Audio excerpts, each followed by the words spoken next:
When I announced my pregnancy, my husband's family announced, in our culture, the baby should be named by the grandparents. The 2 pink lines appeared on the pregnancy test, and my heart nearly burst with joy. After months of trying, of temperature charts and disappointment, we had finally done it. I was pregnant. Mark. I called, my voice trembling. Can you come here? He appeared in the doorway, concern melting into shock as I held up the test. For a moment, he just stared, then broke into the most beautiful smile I'd ever seen. "Allie," he whispered, pulling me into his arms. "We're going to be parents."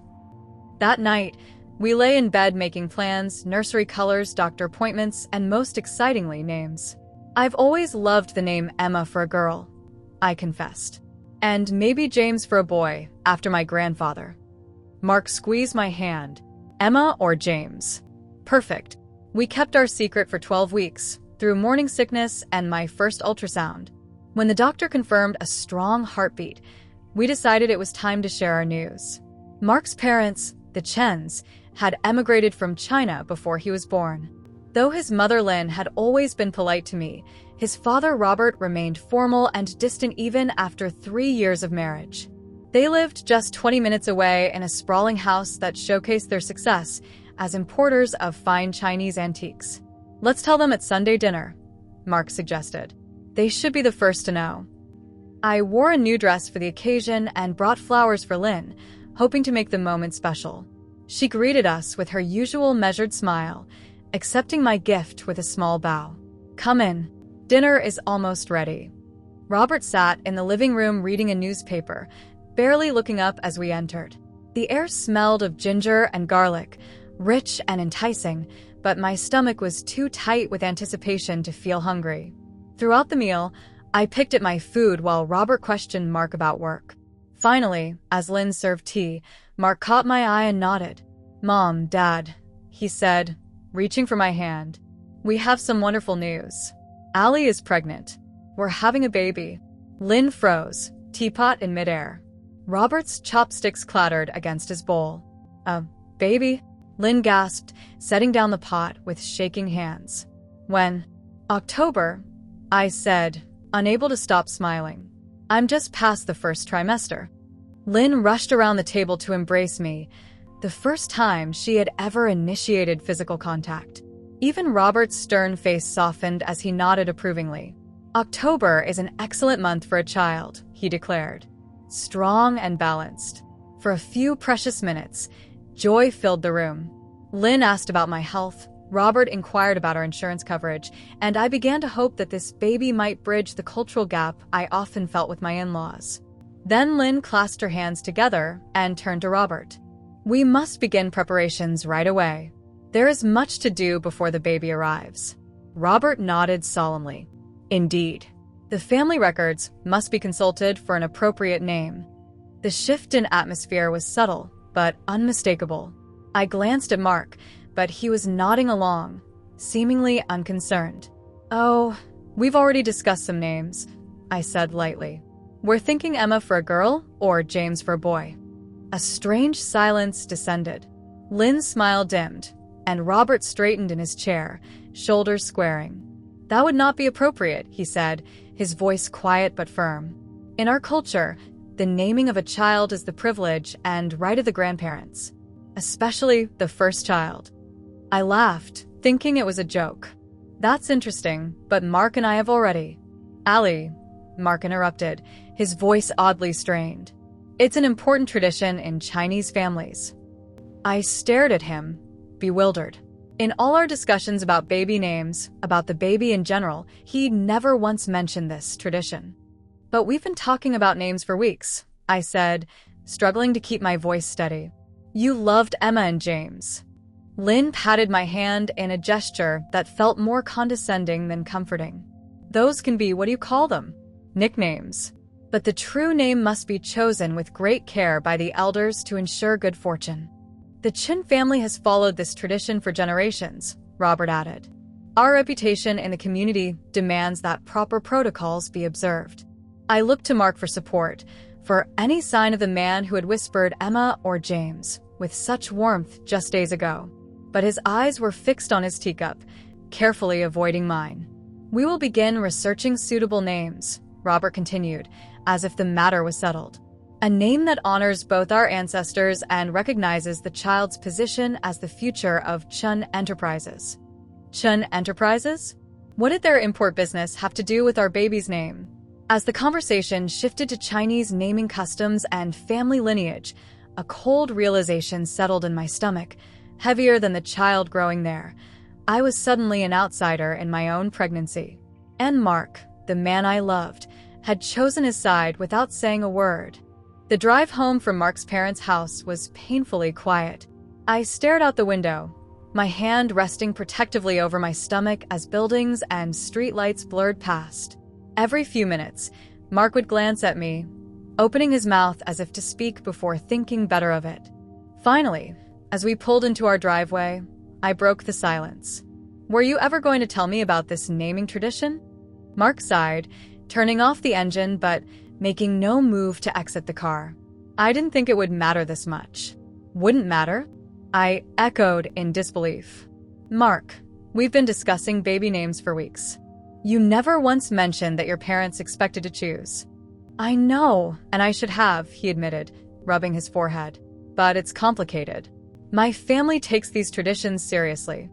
"That's not an answer," I said, my voice rising despite my efforts to stay calm. "Why did you let me believe we would name our child together when you knew your parents had other plans?" Mark stared straight ahead, his knuckles white on the steering wheel. "Can we talk about this inside? I'm tired." Without waiting for my response, he got out of the car and headed for the house. I sat for a moment, trying to steady my breathing before following him. Inside, Mark was already pouring himself a glass of whiskey, something he rarely did on weeknights. I stood in the doorway, watching him take a long swallow. "You never answer my question," I said quietly. He set the glass down with a heavy clunk. "What do you want me to say, Allie? That I was hoping it wouldn't come up? That I thought maybe they'd make an exception for you?" He shook his head. "They won't. This tradition matters to them." "And what about what matters to me?" I asked, my voice breaking. "Does that count for anything?" "Of course it does," he said, moving toward me, arms outstretched. "You matter more than anything." I stepped back, avoiding his embrace. "Not enough to stand up for me tonight, apparently." His face hardened. "You don't understand the pressure I'm under. My parents have expectations. And I don't." I countered. I expected my husband to be my partner in this pregnancy, not to side with his parents over something as fundamental as our child's name. "It's not about taking sides," Mark insisted, frustration edging into his voice. "It's about respecting traditions that have been in my family for generations. Traditions you never thought important enough to mention until your father declared them law at dinner." Mark drained his glass and set it down with a thud. "I'm going to bed. We can talk about this when you're less emotional." The dismissal stung like a slap. Less emotional? I just found out my child's name has already been decided without my input. How exactly should I feel about that? But Mark was already heading upstairs, leaving me alone with my anger and confusion. The next morning, I woke to an empty bed and a text message. "Early meeting. Didn't want to wake you. We'll talk tonight." But we didn't talk that night. Or the night after. Every time I tried to bring up the naming issue, Mark would deflect. He was tired. It had been a long day. Could we please just enjoy a quiet evening without arguing? Meanwhile, his mother called daily with helpful suggestions for the pregnancy. Each conversation inevitably circled back to names. "We're considering Chun Weiming for a boy," she informed me one afternoon. "It means bright future. Perfect for the future head of Chun Enterprises." "And if it's a girl?" I asked, trying to keep my tone neutral. "Oh, we're quite certain it's a boy," Lynn replied confidently. "The way you're carrying, the foods you've been craving, all signs point to a male child. But if not, we have Maylin as an alternative." I ended the call feeling like a mere vessel, carrying a child that already belonged more to the Chin family than to me. As weeks passed, Mark spent increasingly longer hours at work. When he was home, he avoided any conversation about the baby beyond superficial inquiries about my health. The man who had once placed his hand on my belly every night to whisper goodnight to our child now barely acknowledged my growing bump. One evening, nearly a month after the dinner at his parents' house, I walked into his home office to ask about weekend plans.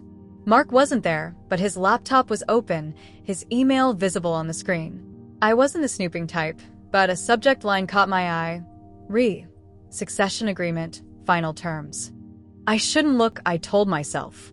But something about Mark's recent behavior, the avoidance, the secrecy, the sudden deference to his parents, propelled me forward. The email was from Robert Chen to Mark, dated 3 months ago, before we'd even started trying for a baby. Mark, it began. As discussed, the transfer of 25% ownership in Chen Enterprises will proceed as planned once you've signed the enclosed agreement. Key provisions include your immediate appointment as COO and the understanding that all children born of your marriage will follow Chen family naming traditions and upbringing protocols to ensure proper succession planning. I felt sick. This wasn't about cultural traditions. It was about business succession, and Mark had agreed to it without a word to me.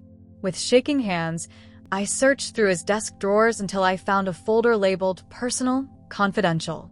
Inside was a formal-looking document titled Chen Family Succession Agreement, with 3 signatures at the bottom: Robert Chen, Lin Chen, and Mark Chen. I stared at my husband's signature, dated just days before he'd suggested we start trying for a baby.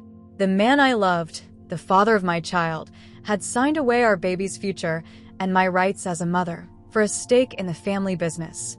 And he'd never said a word. I sat on the floor of Mark's office for what felt like hours, the succession agreement clutched in my trembling hands. The document was comprehensive, 5 pages of legal jargon that essentially sold our unborn child's autonomy for business shares. Not just the name, but everything: education choices, religious upbringing, even where we would live. The sound of the garage door opening jolted me back to reality.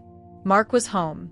I quickly took photos of each page with my phone, then carefully returned the agreement to its folder and placed it exactly where I'd found it. I made it to the kitchen just as Mark walked in, his tie loosened and briefcase in hand. He looked exhausted but smiled when he saw me.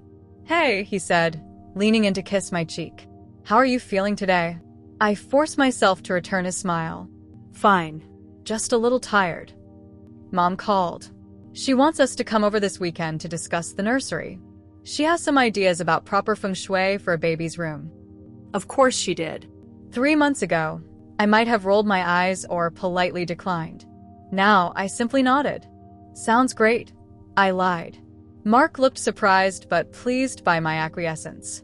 "Really? I thought you'd put up more of a fight." "What's the point?" I shrugged. "It's clear what matters to you." His smile faltered. "What's that supposed to mean?" "Nothing," I said quickly. "Just that family traditions are important. I'm trying to be more understanding." Relief washed over his face, and the knot in my stomach tightened. How had I never noticed before how easily he accepted my surrender? How comfortable he was with my concession. "I appreciate that," he said, squeezing my shoulder. "It means a lot. To all of us."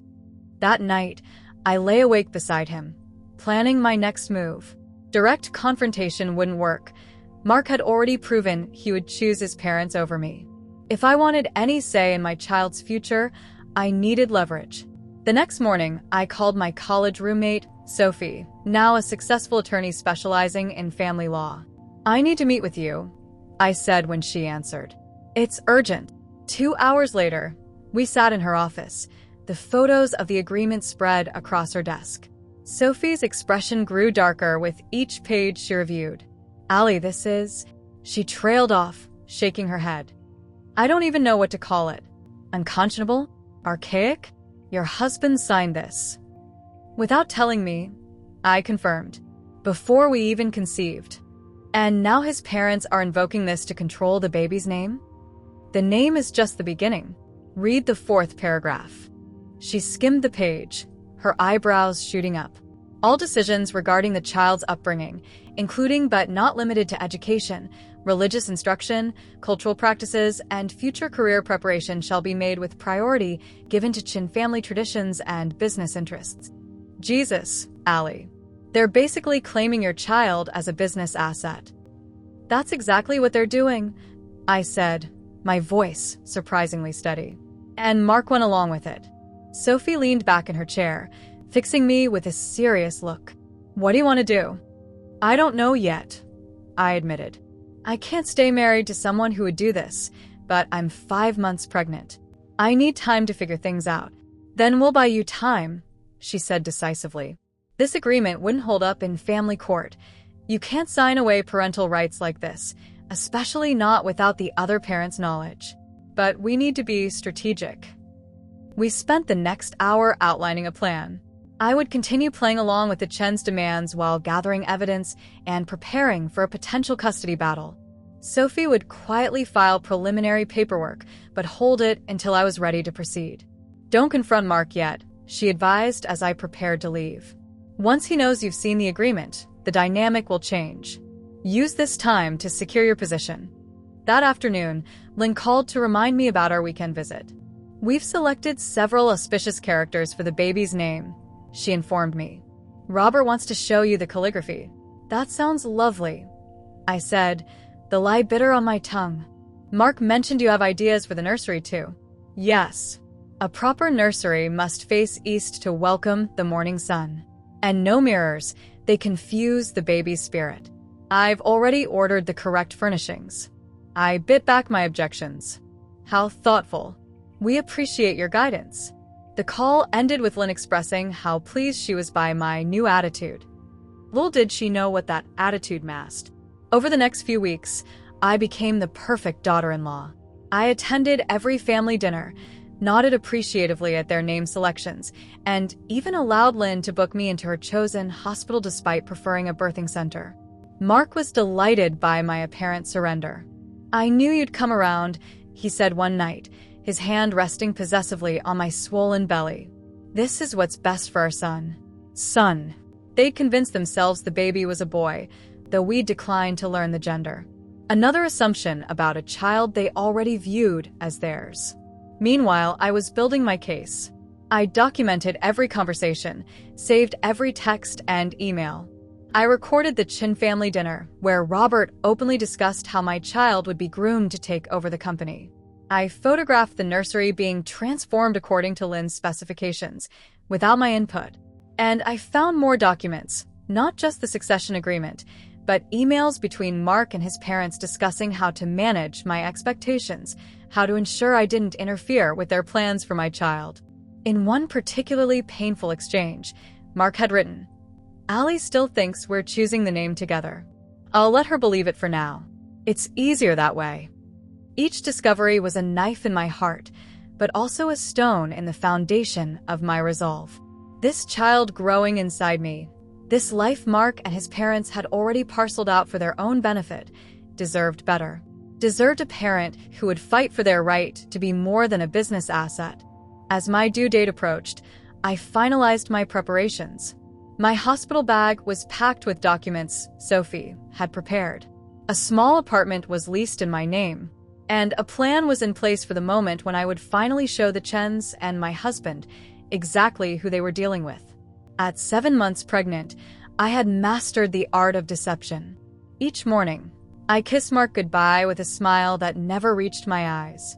Each evening, I listened to him talk about the company while I nodded appreciatively, the perfect supportive wife. And every Sunday, I sat at the Chen family table, accepting their proclamations about my child's future with apparent gratitude. The nursery renovations are coming along beautifully, Lynn announced during one such dinner. The feng shui master has chosen the perfect placement for the crib. Thank you, I murmured. You've thought of everything. Robert nodded approvingly. And the naming ceremony planning is well underway. We've reserved the Grand Palace Ballroom. It's the most prestigious venue in the community. Naming ceremony? I asked, careful to sound merely curious rather than alarmed.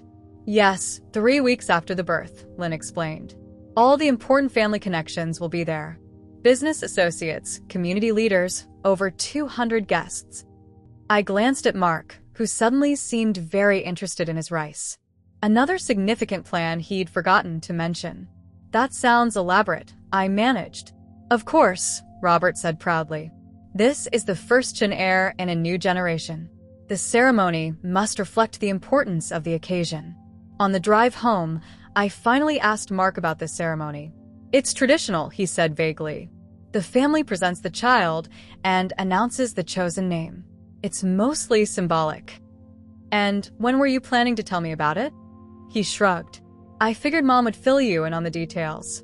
Like she's filling me in on how to raise our child, on where the crib goes and what hospital to use and what clothes the baby should wear.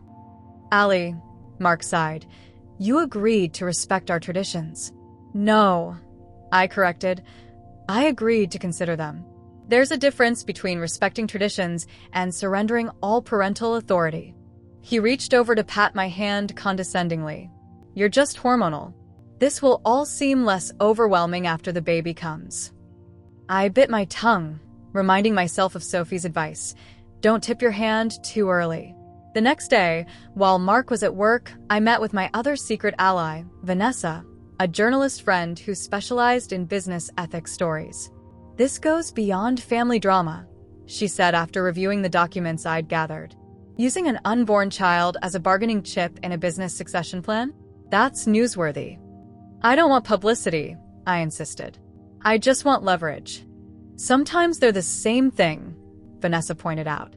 Companies like Chen Enterprises thrive on their reputation in the community. The threat of exposure might be your most powerful tool.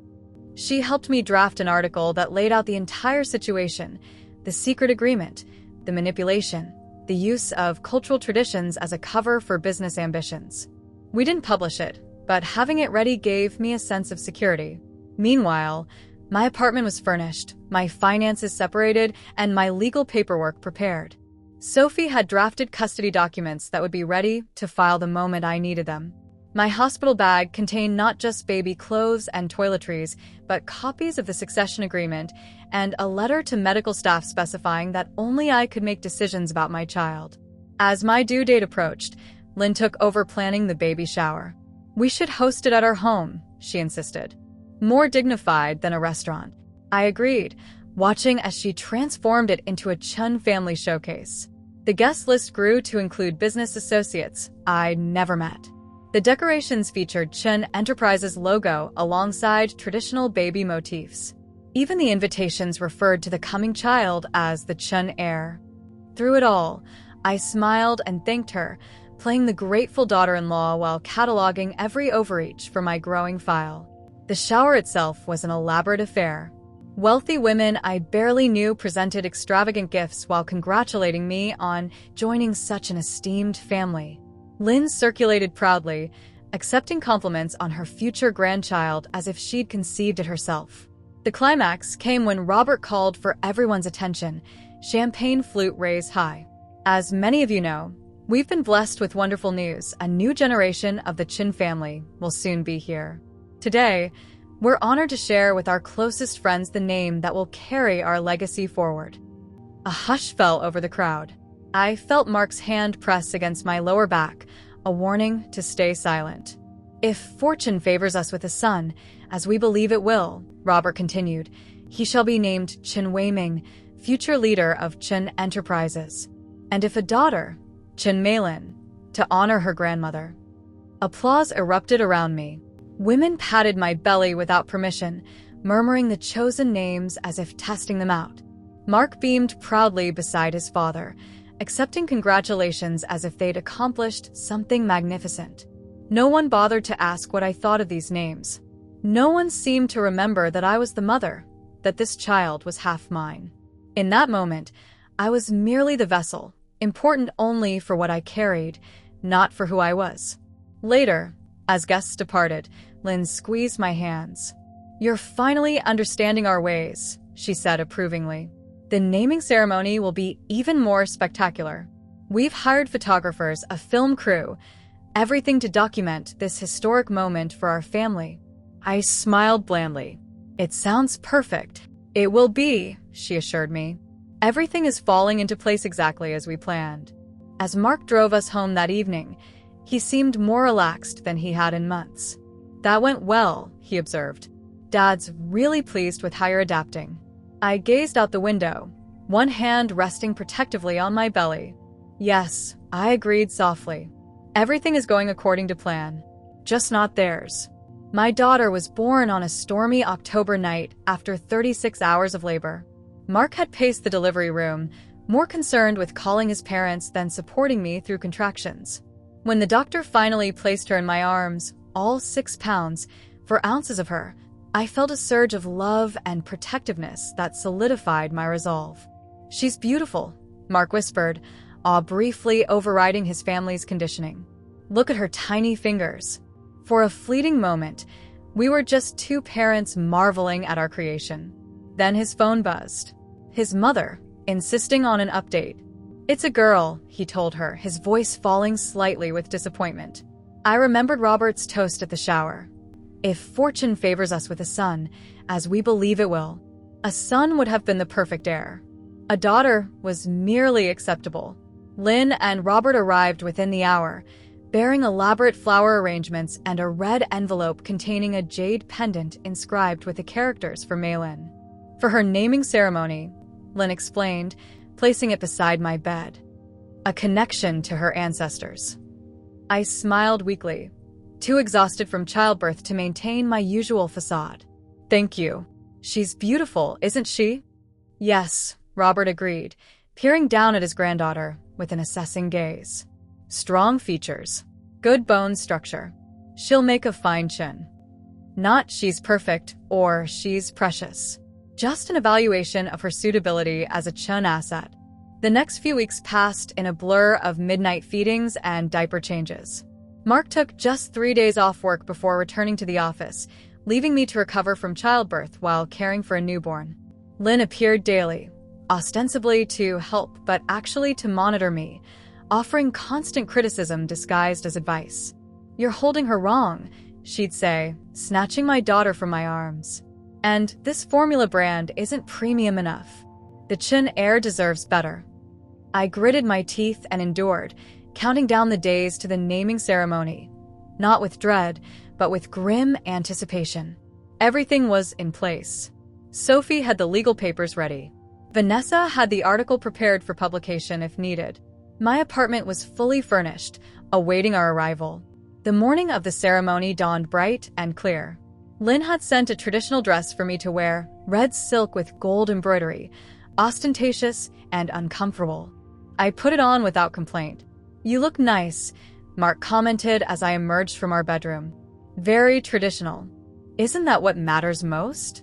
I replied, my tone just shy of sarcastic. The Grand Palace Ballroom was transformed for the occasion. Red lanterns hung from the ceiling. Elaborate floral arrangements adorned every table. A stage had been set up at the front, with a ceremonial cradle and an enormous screen displaying the Chin family tree. Guests began arriving at noon, business associates, community leaders, distant relatives. I stood beside Mark in the receiving line, smiling mechanically as strangers cooed over my daughter, calling her Little Maylin before she'd even been officially named. At precisely 2 o'clock, Robert called for everyone's attention. The crowd of 200 fell silent as he took the stage, Lynn and Mark following close behind. "Welcome, honored guests," he began, his voice swelling with pride. "Today, we continue a tradition that has bound the Chin family for generations, the naming of a new descendant who will carry our legacy forward." He spoke at length about family heritage, business success, and the meaning of the name Maylin, beautiful jade, a symbol of purity and value. Throughout his speech, Mark nodded along, the perfect filial son. "And now," Robert concluded, "we ask the mother to bring forward the child to receive her blessed name." This was it, the moment I'd been preparing for. I walked slowly toward the stage, my daughter cradled against my chest. She was awake, her dark eyes taking in the lights and colors around her. I kissed her forehead gently before mounting the steps. But instead of proceeding to the ceremonial cradle where the others waited, I moved to the podium. "Before we continue," I said, my voice surprisingly steady, "I'd like to say a few words about family, tradition, and respect." Murmurs rippled through the crowd. On stage, Lynn's smile froze. Mark's expression shifted from confusion to alarm. I've learned a great deal about the Chin family since my marriage. I continued.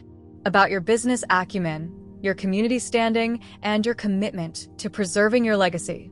But I've also learned about something else, something I believe your associates and friends should know as well. I nodded to a friend near the back, who pressed a button on his laptop. The family tree on the screen disappeared, replaced by the first page of the succession agreement, Mark's signature clearly visible at the bottom. 6 months before our daughter was conceived, my husband signed this agreement with his parents. I announced, my voice carrying through the stunned silence. In exchange for a 25% stake in Chun Enterprises, he agreed that our children who didn't yet exist, would be named and raised according to his parents' wishes. Without consulting me, without my knowledge or consent. I clicked to the next slide, an email from Mark to his father. Ali still thinks we're choosing the name together. I'll let her believe it for now. It's easier that way. Gasps echoed through the ballroom. Faces turned toward Mark, who had gone deathly pale. This isn't about honoring culture or respecting traditions, I said, my voice growing stronger. This is about treating children as business assets and wives as convenient vessels. This is about 3 people who decided my daughter's future before she was even conceived, without any regard for my role as her mother. Robert stepped forward, his face contorted with rage. That's enough. This is a private family matter. No, I cut him off. When you invited 200 people to witness you naming my child, you made it public. When you used culture and tradition to disguise business negotiations, you made it public. When you treated my daughter as property to be bartered, you made it public. I looked directly at Mark, who hadn't moved, hadn't spoken. And when you chose your parents over your wife, over your child, you lost the right to call yourself a husband or a father. The silence that followed my declaration seemed to stretch for an eternity. 200 people stood frozen, their eyes darting between me, Mark, and his parents. Robert's face had turned an alarming shade of red, while Lynn pressed her hands against her mouth in horror. Mark remained motionless, as if hoping this was all a terrible dream he might still wake from. It was Mrs. Wu, a respected elder in the community, who broke the silence. She stepped forward, her elegant figure commanding attention despite her age. "Young man," she addressed Mark, her voice sharp with disapproval. "Is this true? Did you sign away your child's future without your wife's knowledge?" Mark cleared his throat, looking desperately toward his father for guidance. "It's complicated," he managed. "There are cultural considerations." "Don't you dare," I interrupted, my voice steady. "Don't hide behind culture when this was about business. Don't insult your heritage by using it as a shield for your deception." Mrs. Wu turned to Robert, her eyes narrowing. "I've known your family for 40 years, Robert. My husband sits on your board. Is this how you conduct business? By manipulating your own grandchild's future?" Whispers rippled through the crowd. I recognized several prominent business figures exchanging troubled glances. The Chin family's carefully cultivated reputation was unraveling before their eyes. Robert finally recovered enough to attempt damage control. "This is a misunderstanding," he announced, forcing a strained smile. "Family discussions can become heated, especially with new parents. Perhaps we should continue this celebration another time." But it was too late. Guests were already gathering their belongings, making hasty excuses to leave. Several board members huddled in a corner, speaking in urgent tones. The carefully orchestrated ceremony had collapsed into chaos. Lynn approached me, her face a mask of controlled fury. "How dare you humiliate us like this?" she hissed. "After everything we've done for you." "Done for me?" I echoed incredulously. "You tried to erase me from my own child's life. You treated me as nothing more than a surrogate for your family's ambitions." "You'll regret this," she threatened, glancing at the baby in my arms. "Mark will never let you take his daughter away." I met her gaze steadily. "That's not your decision anymore. It never was." Sophie appeared at my side as planned. "Your car is waiting," she murmured, placing a protective arm around my shoulders. "Everything's ready." I nodded and turned to find Mark standing before me, his face ashen. "Ali, please," he begged, reaching for my arm. Let's talk about this at home. We can work this out. There's nothing to work out, I said quietly. The papers are already filed. I'm taking our daughter home to my home. You can contact my lawyer about visitation arrangements. You can't do this, he insisted, panic rising in his voice. She's my daughter, too. You should have thought about that before you signed her away for a business opportunity. I stepped around him, moving toward the exit with Sophie beside me. Several guests shifted to block Robert and Lynn as they attempted to follow, whispered commentary trailing in our wake. Outside, the October air felt clean and crisp after the stifling atmosphere of the ballroom. I breathed deeply, feeling the weight of months of deception finally lifting from my shoulders. Are you okay? Sophie asked as she helped me secure the baby in her car seat. Better than I've been in a long time, I answered truthfully. The aftermath unfolded rapidly. By evening, Vanessa's article was published online, a thoughtful examination of the intersection of business ethics, cultural traditions, and parental rights. She had honored my request to remain anonymous, but the details were specific enough that anyone at the ceremony would recognize the story. The response was immediate. Chun Enterprises stock dropped 8 points by market close the next day. 2 board members publicly resigned, citing irreconcilable differences in business ethics. Mark was placed on administrative leave pending an internal investigation. Through it all, I focused on building a new life in my small but comfortable apartment. The walls were painted soft yellow instead of the auspicious red Lynn had insisted on. The crib faced the window rather than the door. Bad feng shui according to the Chin family consultant, but perfect for catching the morning sunlight that made my daughter smile. Mark contested the separation initially, but his position weakened considerably when the board demanded he choose between his marriage and his role in the company. Faced with losing both, he finally agreed to mediation. I never meant to hurt you, he said during our first session, looking smaller somehow without his family's influence bolstering him. I thought I was securing our future. You are securing your future, I corrected, at the expense of our daughters. We eventually reached a settlement that allowed him regular visitation while granting me primary custody and decision-making authority. Robert and Lynn were permitted supervised visits only, a restriction that infuriated them, but which the mediator deemed appropriate given their documented attempt to usurp parental rights. 6 months after the disastrous naming ceremony, I sat in a rocking chair beside the nursery window, my daughter dozing peacefully in my arms. Her dark hair curled against her forehead, her tiny fingers wrapped around my thumb with surprising strength. Time for bed, Lily, I whispered, kissing her forehead gently. Not Wailing or Maylin, just Lily, the name I had chosen for her, simple and beautiful without the weight of business succession or family manipulation attached to it. Lily Hope Martinez, according to her official birth certificate. Martinez for my family, who had rallied around us with unconditional support. And hope because that's what she represented to me. Hope for a future determined by love rather than obligation, by choice rather than coercion. As I placed her in her crib, I recalled the family motto Robert had proudly displayed at the ceremony. The Chun legacy endures through tradition. Perhaps. But my daughter's legacy would be different. It would be built on freedom, the freedom to choose her own path, to write her own story, to become whoever she was meant to be. And that was a tradition worth starting.